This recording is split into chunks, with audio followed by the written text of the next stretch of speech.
All right, guys, it's Brandon from Flesh and Blood Brothers, and I'm here with Delio.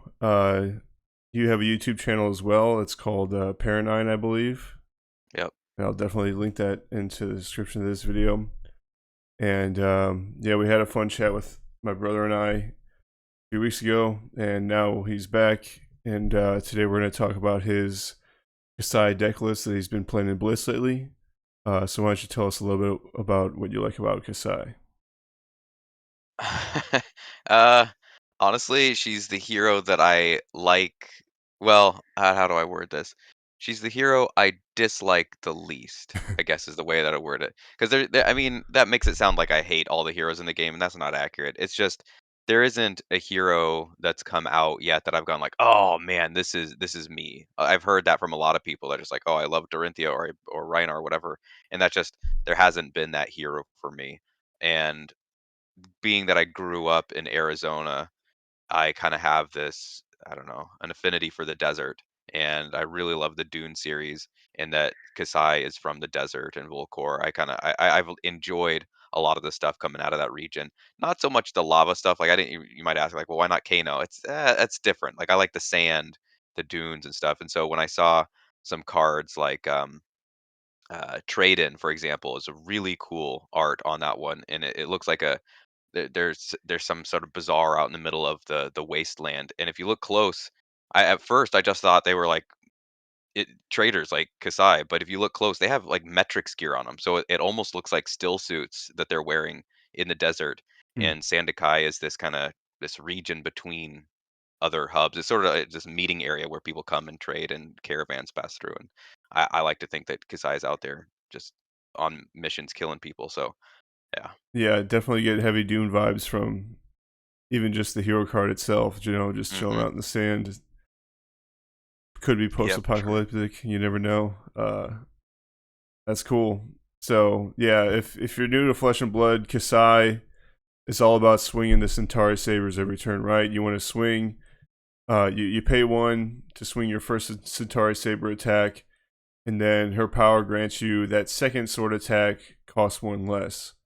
Yeah. So I'm sure we're gonna Yeah, find a lot of cards in here that grant you your first weapon attack go again.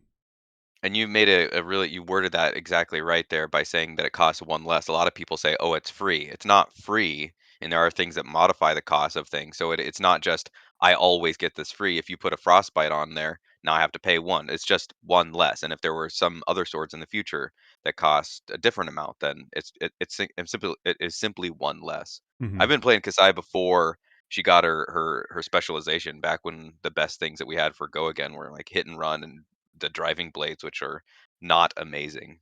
Hmm. Yeah, But yeah, once she's got once some Blood on good Her stuff Hands here. came out during Everfest, that was like, okay, this puts Kasai on the map because Yeah, yeah, I have that card pulled up right now, and it's just bonkers because the second half of her hero text is if you've attacked with two or more times with weapons this turn, you create a copper token for each one that hit. yep, So on a good day, if you hit both weapon swings, you got two copper tokens. And Blood on Her Hands says you trade in those copper tokens up to six. You yep, can give both. You can give target one-handed weapon plus one. So yeah, you had a cheeky comment in the Kasai Discord server where you can put both those plus ones on the same sword if yeah, the game state calls for that. correct, yep, So yeah, you get two plus one weapon counters. Up to two, you can give both of your one-hand weapons go again while attacking, and then you can give both of your weapons may attack twice this turn. So six coppers is like the dream, but still, even with three or four coppers, you're still doing plenty of damage to swing the game your way in a game of Blitz with only 20 health at their yeah, disposal. yeah, yeah. Things can get nasty, and I just realized that there is one other thing that was different in the list that you've got here. The refraction bolters are actually gallantry gold because there are Okay. some times where I just want to pop that and do almost a Lumina type thing where each sword is three on it. Maybe I have a Minerva in in the arsenal. Pop gallantry gold, so each of those swords are coming in for was that five now? I mean, at least until Minerva pops. I've actually never had that happen 4 is usually what it's at with Gallantry Gold. I mean, yeah. Yeah, Gallantry Gold is nice because similar to stubby hammers, when you're Mhm. ready to rock, you just break it, and yeah, your weapon attacks are all going to get +1 that turn. So it does cost 1 resource, but when you consider a blood on your hands turn, when you're attacking, 4 times with weapons, that's still giving you +4 total on the turn, which is Yeah. pretty insane. And yeah, reflection bolters are very good for Dorinthia, but with all the go again cards at your disposal with one-handed weapons, Valiant Dynamo is the way to go, huh? Most of the time. Oh, yeah, absolutely, yeah, Yeah. and the only time that I'm not running a Valiant Dynamo is if I'm running the full, anti-wizard stuff, which honestly, I've just accepted that I lose to wizards. Mm. I do my best, I don't concede on the spot, but mentally, I mean, to be perfectly honest, I'm like, "Alright, well, here comes a loss." So I'm not I do my best, but I'm not looking at it like a matchup against Fi or something where I was like, "Oh, I've got this." It's like, "Well, this is gonna be rough." Yeah, yeah. So yeah, there's kind of two paths of thought when you're faced against like a Kano or Icelander player. It's like, okay, obviously Valiant Dynamo, you're not going to worry about blocking physical damage, so you can at least have one Mhm. null rune there. You can keep the Gallantry Gold and maybe just kind of just go crazy on them and hope that that's enough. Yeah. Um, yeah, you can keep your Courage of Bladehold and Gallantry Gold. Um, and then I guess so you can have like no rune 2 maybe, or no rune 1 and a spell, or yeah, yeah, pretty much no rune 2 with the with the Courage of Bladehold and Gallantry Gold, and maybe just kind of hope for that big turn and hopefully that's enough. But at the same time, like when you're trying to do that, they can be like, "Oh wait, hold on, instant, instant, instant, instant. Oh, okay, this is presenting lethal now." It's like, oh, so Yeah. yeah, mage is quite a problem in blitz with that low life total there.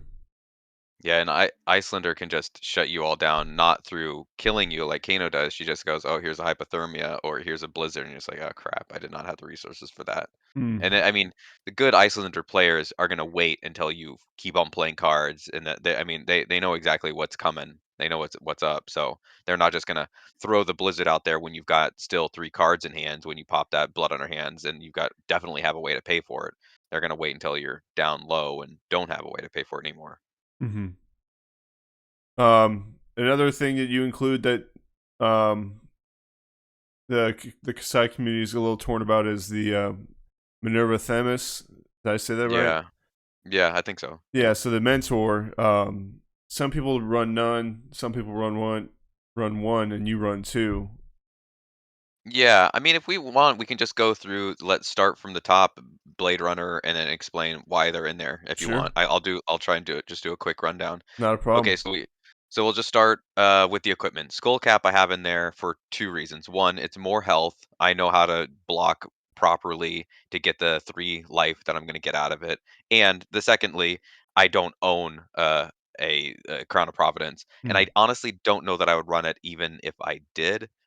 Brayford Bracers is in there for the armor primarily. Sometimes I'll get the an extra resource and push a little bit more damage. That happens maybe once or twice a game at most. Mm. Courage of Bladehold is a key piece. Oh Like yeah.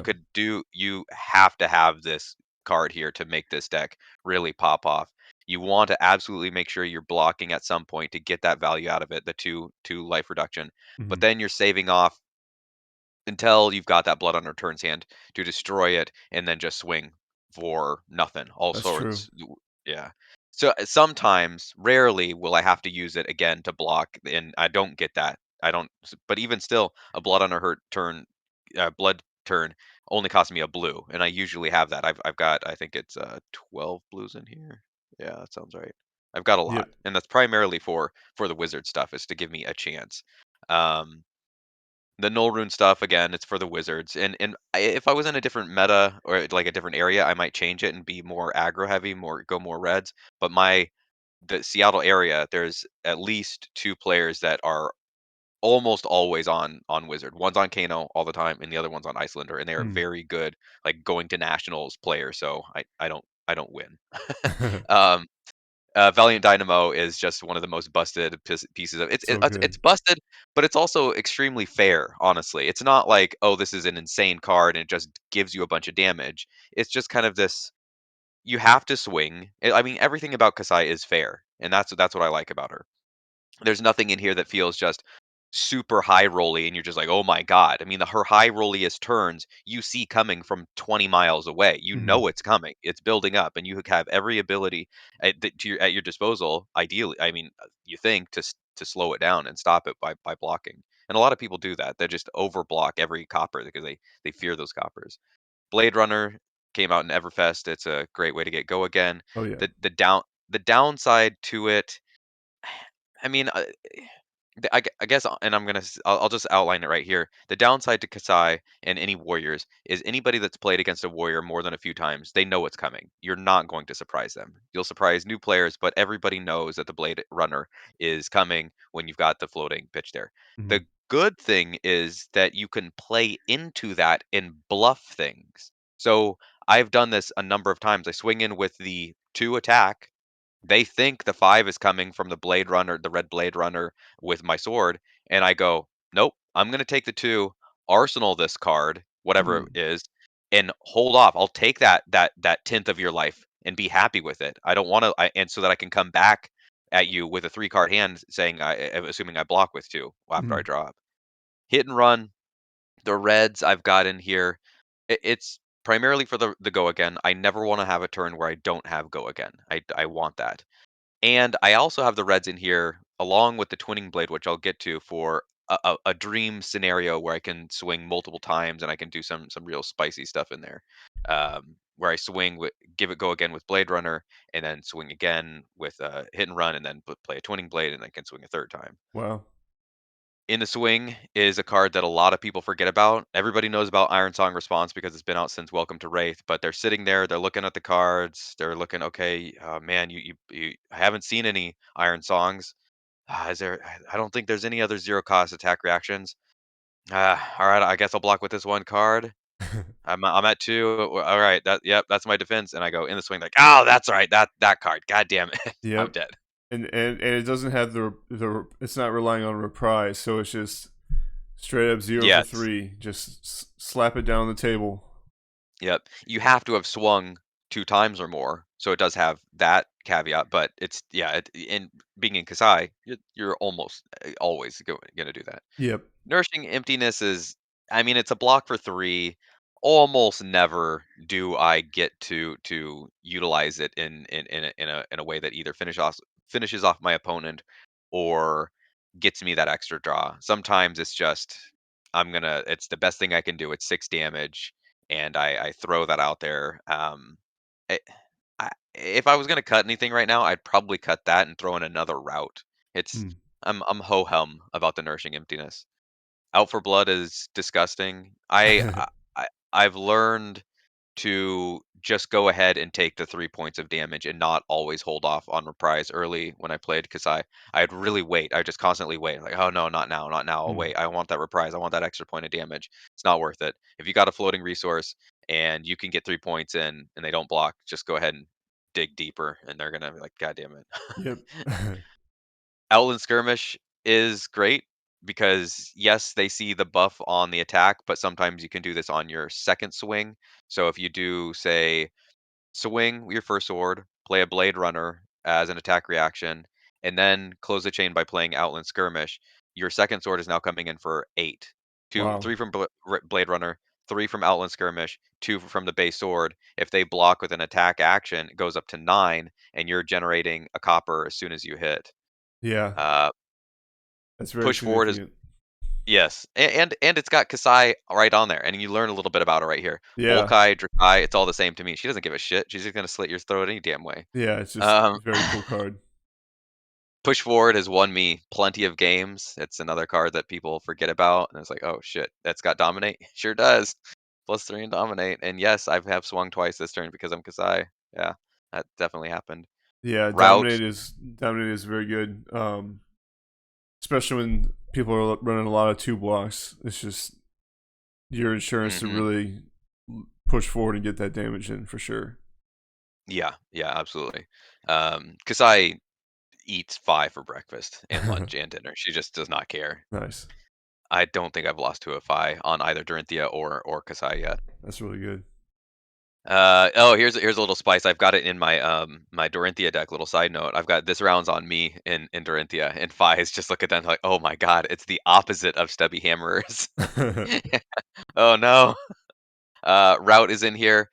I love this card. It represents 6 damage in a sense. They think that they're taking maybe oh, I'm gonna block 3. No, you're gonna put that 3 back in your hand, and sometimes they just kill you right there. Hmm. Sometimes there's nothing they can do about it. They know that you have it, or they strongly suspect it. I guess they've seen a card sitting in arsenal and just like, oh my god, I have to block here. They know one of the cards is coming back to the hand, and I would just willy nilly in the past put a card, maybe the highest defense card, back in their hand.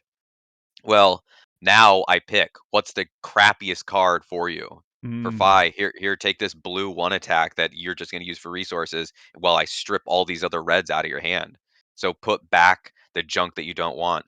You can also do some things like so it's weird because if they play an attack or I'm sorry, a defense reaction and you put that back in their hand, they can replay that. But Hmm. sometimes you might wanna do that to get rid of that defense reaction, or I don't I guess why would I wanna do that? I can't think of an example of when and why I've wanted to do that, but I know it's come up before. It's a real edge case type thing, and I wish I could think of an example of why I wanted to do that. I Yeah. think maybe it was like a thing that they had to pay for and they couldn't pay for it, like a Okay. Star Yeah. Trek So month or yeah, if something. they play like a 2 cost for 6 defense reaction, or even like a Yeah. removable, it's like, okay, well, you can't do this again. Yeah, yeah, exactly. I'm thinking about some real spicy things where you could do too if you're playing against a warrior and you do have Arcanite Skullcap and they blocked with say a Steel Blade Shunt and you're even life. And so you pop the Steel Blade Shunt back into the hand so that your life total goes lower than them.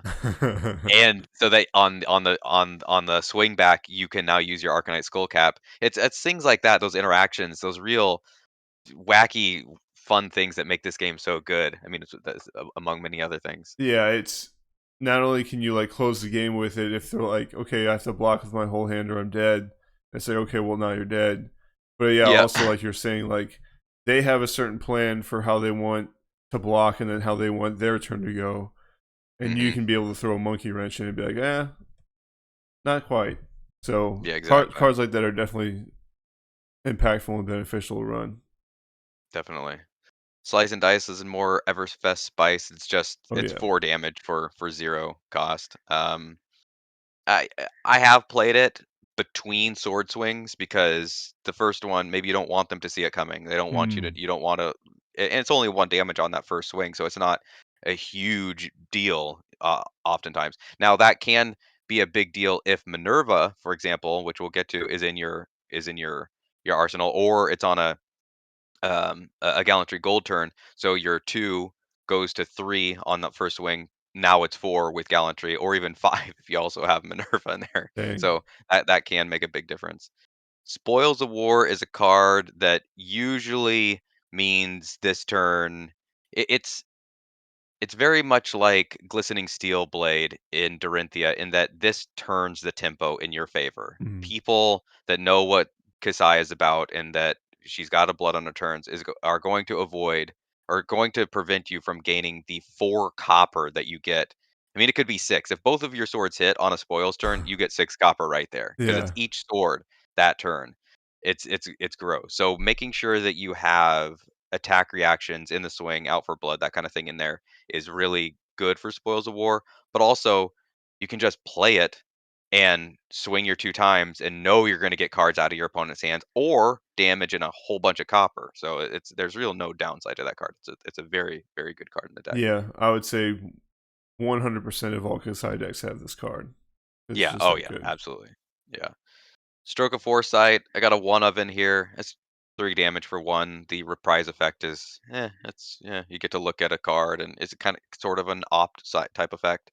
Look at it, put it top or bottom. Oh, do I want to draw this? Do I want to put it on the bottom? It's there really isn't a whole lot of things that Warrior has to interact with the top of their deck if you can set something up. Yes, there are some things like Unified Decree, but I'm not running that in here.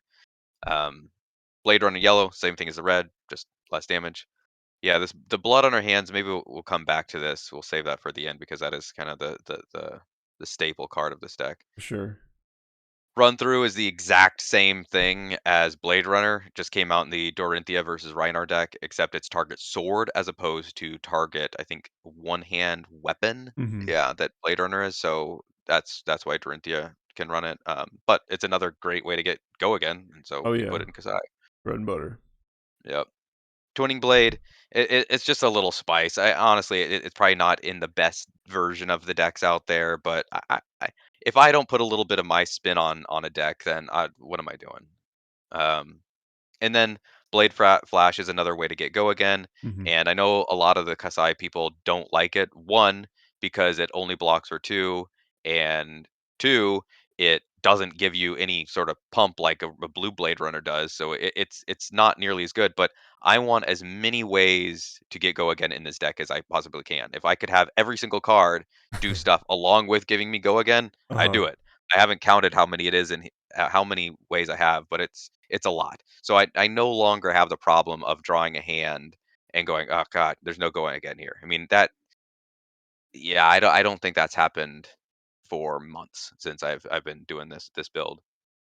Driving Blade, it's more redundancy. Again, it's just more or I guess Blade Runner, Driving Blade Hmm. again. It's not a great way to get go again because it costs so much. You really need another blue to make this work, but hey, oftentimes you're playing it at the end game and yeah. Glint is a very above rate card, Hmm. especially with the reprise effect. That's what really pushes it over the top. If you can play this on a blood on a turn and get cards, and I mean things can get disastrous. Yeah. Hit and run is another go again. Push forward is another dominate, and sometimes that +1 and dominate is really all you need to close the game out. Hmm. And then Minerva, I know a lot of people are either on one or none at this point, but I like her. I like it a lot. I mean, the only matchup where I am upset to see her, period, is the wizard one. And like I said, I've kind of accepted that I lose that any which way. So honestly, now that I'm saying that aloud, maybe I should cut some of these blues. But no, I like how many blues I have because when I ran a lighter blue version, and I did for a little while, I think it was like down to 8 or 9, there'd be turns where I just couldn't do anything because I Hmm. did not have enough resources, or I was pitching all these reds to do stuff that I really wanted to be playing, not pitching. That feels terrible. So Yeah. Yeah, you have 12 blues in a 40 card deck. Yeah, you pretty much, if you had a blue in every 4 card hand, you're good to go because you yeah, need one for your first weapon swing, and then you want one or two for cheeky reactions and stuff. So yep, yeah, I think you're in a pretty good spot there with 12. yeah. And Minerva is I like to think of her as sort of makes the deck have 3 blood on her hands with the 2 Minerva in a sense because she more often than not gets me a blood on her hands, and I just put that into Arsenal and it just sits there. And even more, I don't know which is more impactful. I'd say that the damage is more impactful. Just giving a static +1 to your weapons is huge, especially when a lot of cards that are attack actions pushes that breakpoint. I mean, Fi just loses to this deck, but um, yeah, having a static base rate of 3 on your swords is gross. That is good. Yeah. And what do you get Minerva from? I can't tell what set she's in at the She bottom. came only in the Bolton decks, or I think she was Mm. also a promo. There's a much more expensive version, a foil version that was an early promo of the game.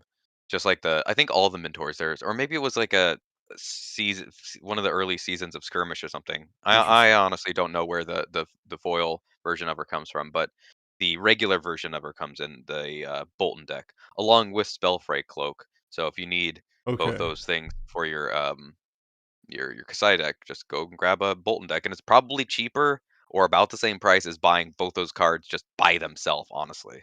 Yeah, it's probably like under $10, right? Yeah, it's around Yeah. there, yeah. That's So cool. yeah, Yeah. blood. I guess the only thing we didn't cover is blood on our hands, and this Hmm. card is I mean, there's so many different things that you can do with it by, like you pointed out earlier, giving a weapon both of the +1. So you could have this one be 4 and the other one stay at the 2. And I've done that when not on a 6 copper turn. I've never done that. I'm just giving both modes to both swords, or rather all 3 modes to both swords on a Mhm. 6 copper turn. But there are times where it's late in the game, the opponent is blocked a lot. I only have a couple of copper, maybe 3, maybe 4. And so, given what I have in my hand, I have a way to go again already. So I don't need the first instance of go again. I just need the second sword to have go again. Or I mean, there's so many different interactions. I'm not going to sit here and try and go over like every chess opening or every interaction with blood on our hands. It's just it takes practice and going, okay, how can I use this, and rereading the card and looking at your hand and, oh, I already have go again with this, or they have to block because they're at 1, so I'll get go again and a card draw from a glint. Now I can pay for all my sword swings, even though I already broke my Courage of Blade hold, and I'm gonna give this weapon a couple of things. Like, yeah, it's there's a lot of stuff in there. Yeah, it's not only a Swiss Army knife, but also just the jackhammer of the deck. It's Yeah. just because you see all the build up. Your hero power is going to give you copper. Outland Skirmish is going to give you copper. Spoils of War is going to give you copper. Your opponent's going to see this copper stack building up, and they know once you have 6, you can go crazy on blood on our hands, and that presents an overwhelming amount of damage. And yeah, like for instance, in those hands where you have like push forward, you're gonna give one of those pumped up attacks dominate too. So you only have 20 health and blitz, so um, seeing that card is just, it's go time, and it's free to cast, so Yeah. you're good to go there. And yeah, you can even block with a couple cards before your blood in your hands turn and still be able to pop off and Mhm. swing, swing, swing, swing. So um, yeah, I think Kassai is very, very cool, and that's the deck I have for Blitz as well. Um, and yeah, just it's a lot of fun, just swinging, swinging, blocking with Valiant Dynamos. Um, Either like block a Phoenix Flame, or you can throw the boots and a 3 block for 4 block total on one attack, and just come right back, swing, swing, swing. I do like Twinning Blade in here. It's kind of like a win more card, but like sometimes Yeah. those win more cards can like really, really get you the game. So if you have that dream scenario of like a source to go again, and then like a hit and run that buffs the second attack, and you swing that, and it's like, oh, Twinning Blade, and you have another run through or something. It's just like bam, like you're really just cracking through there. So like on the slower matchups like Oldham or something like that can really help you um, push that extra damage if you have more cards to work with on your turn. Yeah, and something I've been thinking about recently in regards to blood on our hands is that after you've swung your 4th time, even though you only get, I use these little dice that I've got, and they have written numbers, and I go, this is my first swing, second swing, first swing, second swing for the both swords. But you still have go again. The swords just have go again while attacking this Wow. turn. Okay. Yeah. So if you swing 4 times and you still have a Nourishing Emptiness sitting there and maybe an extra bit of resource, you can come in. I mean, that's 12, that's 18 damage. Just no, yeah, because each sword is 3. So if you don't play any attack reactions and all you did was swing 4 times and then play Nourishing Emptiness, that's 18 damage right there, and Wow. just that. Yeah. That's bonkers. Yeah, Nourishing Emptiness is. I think it's fine in here at 1 because it's the only attack action in there, so it's always gonna have dominate. Yeah, And even yeah. if your turn is just swinging for 6 dominate, they're gonna have to use 1 card from their hand plus some armor, Mhm. which is less armor they'll have when you have blood on your hands turn, and you're Yep. gonna get that extra card. So, um, and it blocks 3 if it's not relevant to the situation. So, Yeah, I don't see anything wrong with that. That's pretty good. The matchup I want to try some more in both Blitz and CC with Dorinthia is Dromai because warriors do not care about those dragons. Both Hmm. of them just shred them.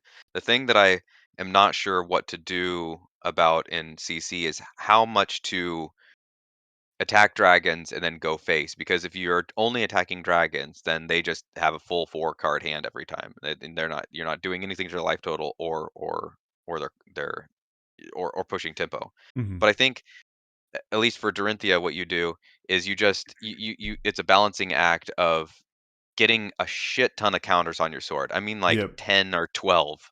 And then you just start smacking them with this giant sword. And then with one resource, it's coming in for, I don't know, 15 damage. And then you've got all these other attack reactions. And pretty soon, it doesn't matter. They just can't stop it. They just cannot stop a sword that's that big. And the Kasai, I mean, she gets paid to kill dragons. Like, you can't stop it. So you just Yeah, go and chop down dragons and get copper. And that's then true. yeah, Yeah, it's an interesting match. she rules the sand. Volkai, Drakai, it's all the same to me. Yeah. That's cool. Well, I appreciate you sharing this deck with us. Any final thoughts on this build? You mentioned maybe changing some things, but it looks pretty solid on paper right here. No, the only thought that I have is that the people that think when we get an adult version, which I'm hoping is in Dynasty, but whatever, Mm. it is what it is. uh, she's not going to have the same hero ability. People are planning and brewing and talking about. I mean, I don't think so because her young name here is a full name, and every other version that has an adult Whoa. and a young version have just like Briar or Fi, and then their adult version has the Briar Warden of Thorns. So Hmm. if there is an adult version, I'm thinking it will be a new it'll be a new one, like Icelander. When she came out in Everfest, it was just Icelander, Hmm. following the same pattern as all the others. So when we got an adult version, it was Icelander, Stormbind. Yeah, I think Stormbind. Icelander. Yeah, exactly.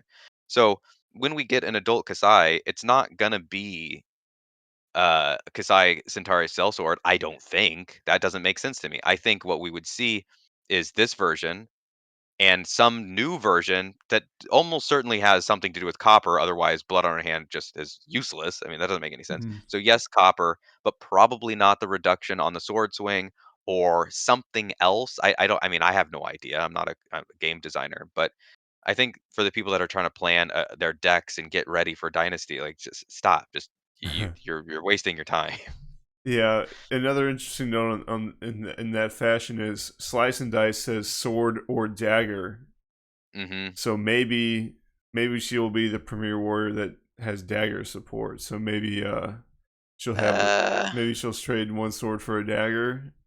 I don't think so because the No. Centauri are mercenaries, and I mean, she's those swords are like her swords. Mm. So I would be surprised if we saw her with daggers. I think daggers would be. I don't know. That is kind of interesting because I would suspect daggers go to an assassin or something. Not that's not really a warrior weapon. I don't know. Yeah, I but don't know. Slice and Dice is a warrior action. So Exactly. Exactly. Yeah. maybe oh, that'd be so cool if like Dorinthia could have Dawnblade and like a dagger that could be used like once per game or something. I don't know, just like a little side shank in that Courage of Blade hole she wears or something. Yeah, I've heard people say that that's what rangers need. They need some boots where you can pay to and do a damage just because so many times you don't have an arrow and you just need to be able to do something. Yeah, that would be nice. But that's what makes this game so cool. I mean, there's still so much more that's going to happen, and I've only started playing since Monarch, and already the game has changed dramatically since even that time. So, Mhm. um, yeah, very excited for the future of Flesh and Blood. Um, yeah, I want to thank you again for sharing this deck with us. We're gonna link your channel in the description. Everyone, check out Paranine's channel. You do a lot of lore-based videos. You talk about Flesh and Blood, like podcast style, conversation style. Mhm. Um, Anything else you want to tell my audience about your channel? Um No, yeah, it's a story focused channel, and the stories come in the form of me reading the lore stuff, or the stuff that I've written, or the contest like your brother has taken part of, Hmm. and then also the conversations that I have had like with you and your brother, and then the podcast I do with my wife. It's all a story. It's all just like what people are up to. That's awesome. All right, well, thanks again. And if you have a cool deck that you'd like to share on my channel, definitely hit me up in the comments or on Twitter or on Discord, and we can get you on here and you can tell the world about your deck that you like to play. Until next time, we'll see you in the next video. All right, thank you, sir. Thanks.